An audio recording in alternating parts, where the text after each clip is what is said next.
Ya kalau misalnya nanti sesaat lagi saya akan mencoba menghubungi kepala daerah di Pati, karena di Pati sendiri memang sudah ada angka positif dikarenakan mereka yang tetap nekat mudik. Nah sekarang saya mungkin ke Pak Gubernur dulu, Pak Ridwan Kamil. Kalau di Jawa Barat sendiri, iya pasti sudah tegas sekali ya. Bahwa tidak boleh mudik lah masuk ke Jawa Barat. Tapi apakah seideal itu nantinya Pak pelaksanaannya? Pasti banyak masyarakat pengen pulang kampung nih ke Jabar, bagaimana? Ya, Mbak Caca. Jadi Jawa Barat itu kan jumlah pemudiknya dalam catatan kita sekitar 23% dari 27-an juta pemudik tahunan atau sekitar 6 jutaan. Kita melakukan 3 hal, Mbak. Tahap 1 adalah edukasi terus menerus bikin surat edaran lewat media, lewat TV, radio, media sosial dan seterusnya. Tahap kedua adalah pencegahan pada saat hari-hari di lapangan, ya kita menambahi penyekatan dari tadinya 120 titik menjadi 159. Jadi nggak boleh mudik lah kira-kira begitu, karena jalan tikusnya juga oleh polsek-polsek sedang kita kondisikan untuk dilakukan prosedur, yaitu razia-razia, kemudian pengecekan, pemutarbalikan sudah dilakukan dan lain-lain.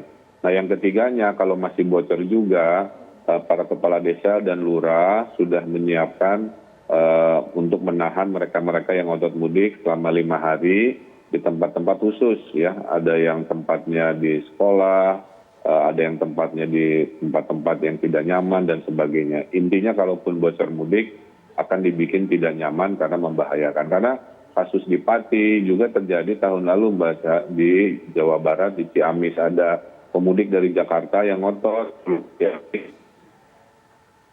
tidak ada masalah, akhirnya terkena COVID, sehingga ini menjadi kekhawatiran kita, karena dari semua elemen yang paling rentan itu adalah lansia yang komorbidnya relatif lebih tinggi dan juga belum sempat tervaksin. Nah, jadi 3 hal itu terus kita lakukan, yaitu edukasi, tidak hanya menggunakan suara pemerintah, Mbak, tapi para tokoh masyarakat, para kiai, salah satunya kan dengan fikih, ya, daful mafasid aula min jalbil masolih, mencegah kemudorotan itu harus dipilih daripada mencari kebaikan jika kedua halnya itu bentrok, kira-kira begitu. Karena mudik itu kan mencari kemuliaan, kebaikan, tapi bentrok dengan kebahayaan keterpaparan COVID, maka hukumnya adalah kita mencegah kemungkaran dan mencegah kebahayaan. Nah mudah-mudahan dengan seiring, karena data-data PPKM mikro kita kan lagi bagus, Mbak. Rumah sakit turun, waktu kita itu sempat naik gara-gara libur Natal dan Tahun Baru sampai 80%. Sekarang Jawa Barat rumah sakit hanya 43%. Kasus kematian hanya 1%. Jadi 99% itu sembuh dan tersembuhkan. Ya. Nah kami sangat khawatir kalau tren yang sedang menurun ini terganggu tiba-tiba oleh mereka-mereka yang tidak paham, tidak mau taat aturan, seperti India, sehingga kami khawatir terjadi lonjakan dari 40 yang sedang kita atur ini menjadi 80% lagi seperti di awal Januari.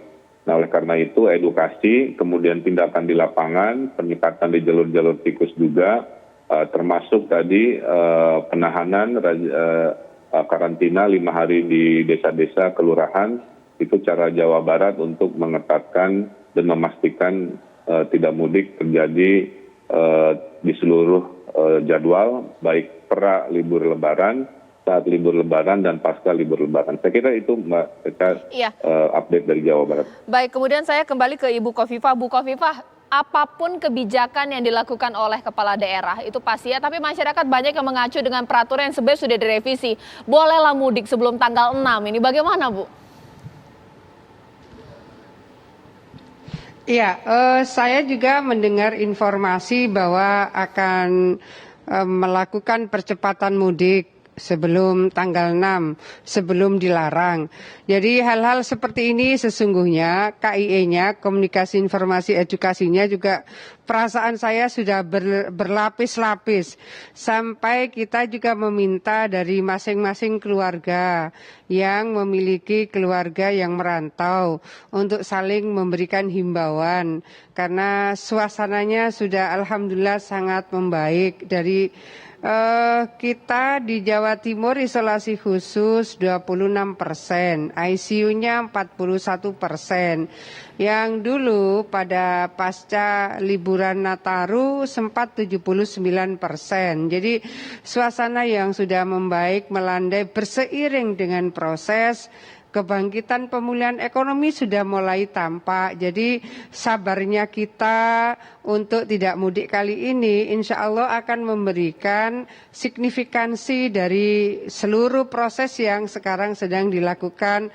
Pemulihan ekonominya, kemudian bagaimana persiapan untuk pendidikan bisa tatap muka, bagaimana kita bisa membangun sistem sosial kita nanti tidak lagi physical distancing, social distancing. Jadi sekarang ini proses untuk persiapan pendidikan bisa tatap muka, pemulihan ekonomi sudah mulai membaik, layanan kesehatan kita sudah mulai relaksasi rumah sakit kita. Jadi kita membutuhkan kesabaran, keikhlasan sedikit lagi sampai kemudian kita pastikan bahwa penyebaran COVID-19 bisa berhenti. Baik. Iya. Ibu Khofifah, terima kasih banyak atas waktunya. Boleh kemudian kembali melanjutkan untuk memantau kasus per kasus yang ada di Jawa Timur pastinya. Karena menangani pandemi menjadi fokus dari kepala daerah saat ini. Terima kasih. Dan kemudian saya ke Pak Imam. Pak Imam, ya memang susah lah kalau bikin kebijakan. Tapi sebenarnya faktanya begini di masyarakat, mereka masih mengacu kepada kebijakan yang sebelumnya pernah keluar, bahwa boleh mudik sebelum tanggal 6. Meskipun kan kepala daerah jelas tegas bahwa tidak boleh mudik, tidak boleh masuk ke daerah kami. Kalau masuk nanti diisolasi. Bagaimana Pak Imam? Ya, pemerintah ya yang saya pahami itu sebelum tanggal 6 Mei memang boleh mudik. Tetapi persyaratannya harus dites antigen misalnya. Itu salah satu saya kira kebijakan yang jauh lebih hati-hati daripada sebelumnya. Cuma masalahnya adalah seberapa jauh orang itu akan punya uang, taat, dan kemudian petugas yang menjumpai orang, katakanlah penumpang ya dalam satu bus misalnya ada 1-2 yang ternyata tidak punya tes antigen. Nah, itu apakah seluruh bis itu harus dipulangkan? Karena potensi penularan kan ada di seluruh bus, gitu. Atau hanya yang belum punya surat, gitu. Nah, hal-hal detail seperti itu yang saya kira perlu dijelaskan ke publik. Nah, pada saat yang sama, daerah penerima, ya pada saat orang itu datang ke kampung halaman, itu menurut saya juga perlu ada pengetesan kembali karena penularannya walaupun awal berangkat itu katakanlah tesnya negatif, tetapi selama perjalanan itu bisa jadi terjadi penularan. Oleh karena itu kampung halaman atau daerah tempat tujuan itu juga perlu disiapkan untuk melakukan tes terhadap orang yang datang. Jadi ini memang harus berlapis-lapis. Nah, saya bilang bahwa pemerintah tentu jalurnya adalah ada bupati, camat, kepala desa, RT RW. Itu jalur pemerintah yang selama ini selalu kita dengar. Nah, yang selalu saya usulkan adalah bahwa kalau pemerintah mau menyentuh tokoh-tokoh masyarakat, ya, misalnya tadi ya ada di komunitas masjid, gereja, ya pasar dan sebagainya ya itu saya kira akan partisipasi publik akan jauh lebih baik. Syukur-syukur dibuat semacam brigade pasukan penjaga COVID misalnya. Baik. Itu kalau itu digerakkan tidak hanya pada struktur aparat pemerintah, saya kira akan jauh lebih efektif. Baik, mungkin sekarang saya bertanya kepada Ibu Siti Nadia, itulah pentingnya keseragaman kebijakan. Karena kalau pemerintah pusat mungkin iya memang dilarang, tapi sempat keluar statement bahwa sebelum tanggal 6 boleh. Sementara di daerah-daerah yang menerima nggak mau itu, ketat sekali mereka persyaratannya. Bagaimana?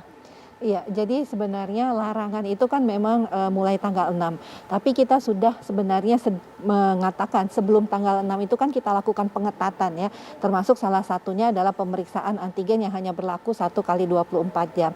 Selain itu juga penegakan aturan kita lakukan ya. Artinya kita akan memeriksa bersama dengan aparat keamanan apakah betul pelaku perjalanan itu melakukan pemeriksaan antigen baik itu di udara, laut ataupun juga yang melalui perjalanan menempuh darat ya. Jadi itu upaya-upaya kita. Dan perlu diingat sebenarnya kan kita ini masih dalam pelaksanaan PPKM mikro ya, Mbak Caca ya, yang artinya di desa-desa, di di kelurahan-kelurahan itu kan ada yang kita sebut sebagai posko desa tangguh. Di mana tadi kalau yang disampaikan Pak Iman itu kita melibatkan tokoh masyarakat, tokoh agama untuk mengingatkan kembali. Dan kami juga mengingatkan sebenarnya ada fatwa MUI ya nomor 14 tentang bagaimana pelaksanaan ibadah di masa Ramadan tetap menjalankan protokol kesehatan. Baik, ditahan dulu Ibu Siti Nadia karena sekarang saya akan menuju ke Jepang, di mana saat ini seperti kita ketahui bahwa kabar mengejutkan bahwa di Jepang saat ini sejumlah kota di sana ini begitu tinggi tingkat penyebaran COVID-19 atau tingkat angka positif. Sudah tersambung dengan Mas Widi M. Sugri langsung dari Tokyo ya Mas Widi, Assalamualaikum. Waalaikumsalam Mbak Caca. Ya, Mas Widi, bagaimana Mas Widi bisa menjelaskan yang terjadi saat ini di sejumlah kota-kota di Jepang yang dikatakan bahwa sudah memasuki pandemi gelombang kedua, seperti apa? Ya baik, sebelumnya mungkin gimana suara saya terdengar? Sangat jelas, boleh dilanjutkan? Oh, sangat jelas. Ya memang untuk PSBB kali ini ya, di keadaan darurat di Jepang kali ini ada beberapa hal yang mungkin bisa saya sampaikan, yaitu untuk waktu sendiri saat ini sudah ditetapkan dari tanggal 25 April sampai tanggal 11 Mei 2021, sekitar 17 hari. Untuk cakupan wilayahnya sendiri itu meliputi wilayah Tokyo, Kyoto, Osaka, dan daerah Hyogo. Jadi untuk tindakan-tindakan yang diterapkannya lebih ke pencegahan penularan, lalu untuk selanjutnya ada menekan jumlah mobilisasi penduduk, karena kebetulan Jepang ini memasuki libur Golden Week dari tanggal 1 sampai tanggal 5 Mei ya. Jadi salah satu antisipasi dari pemerintah juga memang untuk menekan ya mobilisasi penduduk di kala liburan panjang itu ya, dengan menginikan PSBB ya. Lalu selanjutnya ada tindakan untuk pencegahan munculnya lebih banyak klaster di Jepang. Juga memang sistem fasilitas kesehatan. Jadi ketika banyak misalnya yang terinfeksi, nanti penyakit yang sistem kesehatannya penuh, dan itu juga akan membuat kondisi makin parah gitu.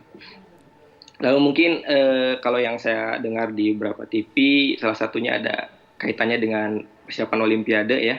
Karena memang kalau misalnya makin banyak orang yang terkena atau melonjaknya angka COVID ini, kemungkinan Olimpiade nanti bisa saja diadakan tanpa penonton ataupun misalnya dibatalkan gitu. Jadi, Mas Widi, tapi untuk sementara sekarang, ya silakan. sebenarnya apa yang menyebabkan angka di sana itu tinggi? Kalau awamnya kita melihat masyarakat Jepang pasti sangat disiplin. Sebelum pandemi saja mereka sangat disiplin. Ini apa yang terjadi di sana?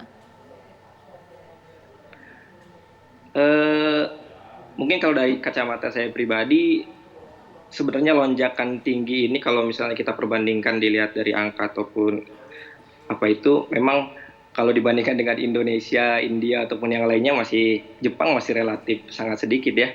Tapi memang karena sistem di sini, sistem antisipasi di sini begitu ketat gitu. Jadi ketika misalnya ada fasilitas kesehatan, bednya sudah berkurang tinggal berapa persen saja, itu pemerintah harus sudah cepat-cepat untuk menyiapkan misalnya untuk mengantisipasi jadi sebelum melubernya fasilitas kesehatan dan lain-lainnya gitu.